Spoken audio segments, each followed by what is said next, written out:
Alors, bonjour tout le monde. Bienvenue à cette courte formation qui est dans le fond, c'est un rassemblement de quelques concepts et méthodes de gestion que vous avez sans doute déjà entendu parler, qui vous ont déjà été présentés, mais ici, ce sera probablement une révélation pour certains d'entre vous, puisque je vais y insérer quelques astuces qui font partie de mon parcours, ma compréhension au fil du temps de petites façons d'envisager les choses pour avoir un impact sur votre vie personnelle et professionnelle une fois mise en pratique.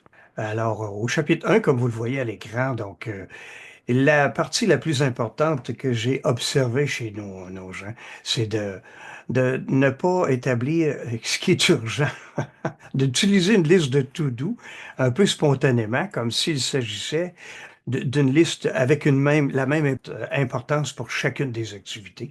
Donc ça, c'est de gérer un peu comme un pompier, hein? Donc on gère des incendies. C'est une gestion qui est réactive. C'est dangereux de se positionner de cette manière-là. Alors, il y a une différence entre ce qui est urgent ou ce qui est important. Comme je le disais tout à l'heure, il faut prendre un instant avant de commencer une activité parce que, comme la moyenne des gens, comme exécutifs, comme travailleurs autonomes même, avec des charges, avec des collaborateurs, ou encore comme entrepreneurs, on arrive le matin, puis je vous décris ça rapidement. Vous devez faire la même chose, ou à peu près. Bon, vous prenez vos courriels, vous continuez votre liste de to-do qui se rallonge continuellement. Et puis là, vous vérifiez votre téléphone en prenant les messages. Et ça constitue votre démarrage de journée. Ce qui est important, c'est de faire un temps d'arrêt là, puis de porter un moment de réflexion pour classer pour pas classer, pour prioriser les différentes actions qui seront à faire par vous ou par un des membres de votre organisation, parce que chacune des activités n'a pas la même valeur pour l'objectif à atteindre. Donc, il y a un impact à faire un bon choix. Et ça se trouve dans une prise de conscience de sortir du mode réactif au lieu d'être proactif. Pour y arriver, il y a des petits outils qui sont très intéressants et qu'on pourra utiliser. Imaginez ne pas avoir de structure là, pour vos équipiers comme pour vous. Je vous pose une question. Embarqueriez-vous dans un avion sans instrument de vol, vous? Dans un avion où il n'y a pas de plan de vol qui a été fait par le pilote?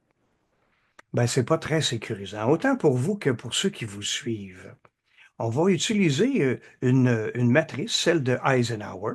Voyez-vous, on va mettre en évidence certains éléments. Suite à votre liste de tâches, il y a donc, avant de commencer à passer à l'action, on va se faire une structure. On va classer les éléments et ça va nous sécuriser toute notre équipe, évidemment, donner énormément de pouvoir, de productivité à tout le monde.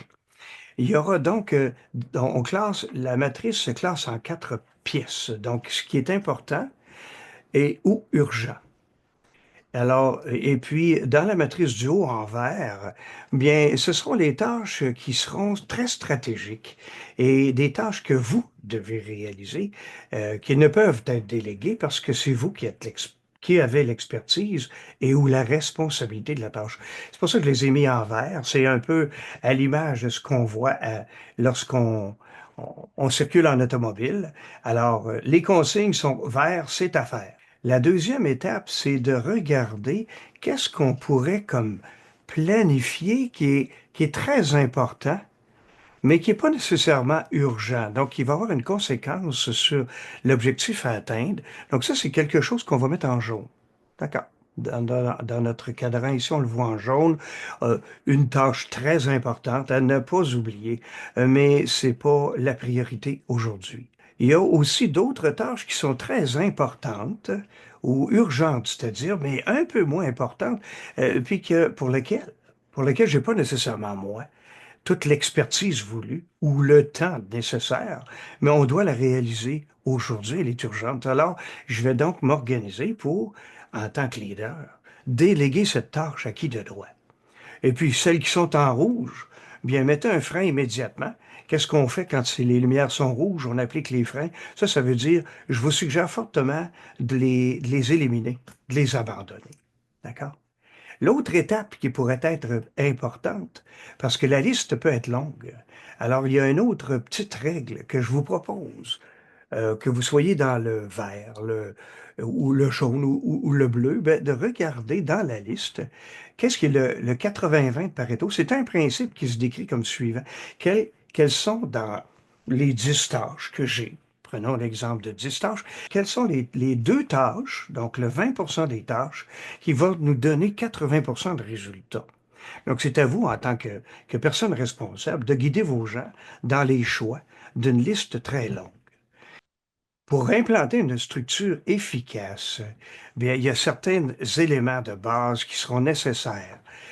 Comme responsable d'une organisation,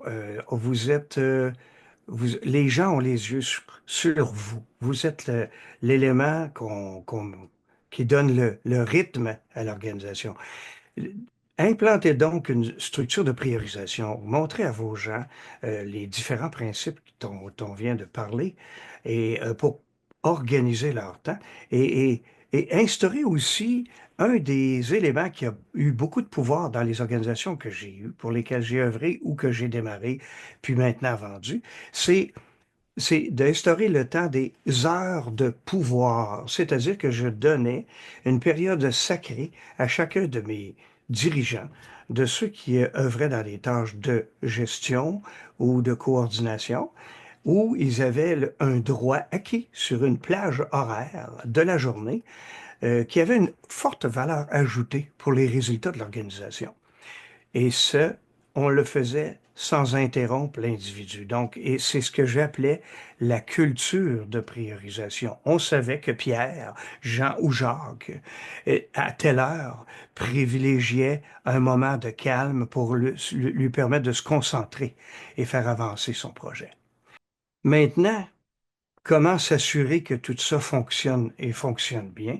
C'est qu'en cours de route, on a beau faire des évaluations, on a beau établir des priorités. Par moment, il arrive des accidents de parcours. Il arrive des moments de tempête. Et que fait un capitaine avec son navire au moment où les conditions météorologiques changent? Ben, il va ajuster les directions. Alors, de prendre un moment où on se réfère à notre liste de priorités en tenant compte des nouveaux événements qui viennent d'arriver, qui peuvent être des urgences aussi. Alors, ça bouscule un peu l'ordre qu'on vient d'établir ou qu'on avait établi, soit en début de semaine, en début de journée ou en début de mois. Alors, on doit reprioriser, donc revenir d'une manière constante pour réévaluer notre position, c'est critique. Moi, j'ai instauré des temps d'arrêt par moment et ça m'a donné beaucoup de latitude. C'est crucial de porter une attention particulière au choix des événements qu'on met dans notre agenda, au choix des actions qu'on va porter, puis à ce qu'il y a à déléguer. C'est ce qui m'a coûté, moi, un burn-out. Mais c'est assez fréquent de voir cette lacune-là chez plusieurs individus. Dernièrement, il y avait Peter, qui est un conseiller en propriété intellectuelle dans une université que j'ai aidé à se démêler. Il y avait aussi Antoine, dernièrement, qui était CEO il y a 2 ans. Euh, des difficultés aussi à ce moment-là à se situer comme personne, à situer les événements de la famille à l'intérieur de son agenda. Ça a été la même chose pour Thierry dernièrement qui démarrait aussi. Alors, c'est quelque chose d'assez régulier.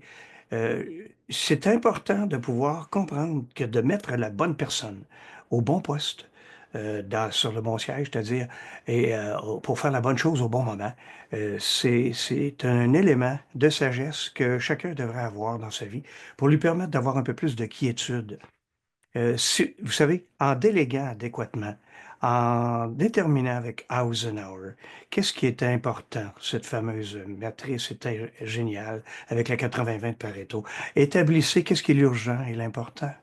Prenez le temps de vérifier et puis de vous assurer de ne pas être interrompu et de pouvoir prioriser avec ces techniques-là les bonnes actions pour vous amener au résultat souhaité. C'est crucial. Établissez des plages de temps et avisez vos gens pour ces performances-là que vous voulez aller chercher dans un moment clé de votre journée et déléguez adéquatement. C'est une des meilleures façons de pouvoir améliorer votre efficacité. Puis, n'oubliez pas de vérifier régulièrement aussi vos priorités. C'est une des meilleures façons de pouvoir avoir plus de performance, améliorer votre vie, puis avoir un peu plus de quiétude aussi dans l'objectif que vous visez, avoir de la performance pour avoir des bons résultats financiers.